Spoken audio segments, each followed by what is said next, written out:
grande littérature là-dessus, des pour et des contre et des différentes opinions. Et de sorte que je vais très vite un peu passer à mon opinion personnelle qui essaye de faire une synthèse qui me convienne.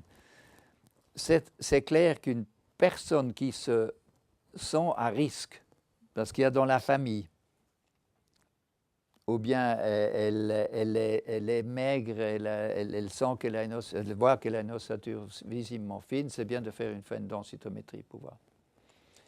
Donc, laissons passer quelques années, soit après la ménopause, soit après l'arrêt d'une hormonothérapie. 5 ans après, mettons. Et à ce moment-là, de faire une fois une osteodensitométrie, ça me paraît logique.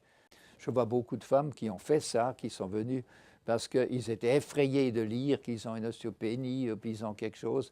Ostéopénie, pour une femme de 60 ans, est à la rigueur une densité osseuse normale pour l'âge. Parce que la définition de l'ostéoporose, l'ostéopénie, se fait par rapport aux valeurs de jeunes femmes. Évidemment, toute personne qui a déjà passé une partie de sa vie, baissé sa densité osseuse est en dessous de ce qu'elle était comme jeune femme.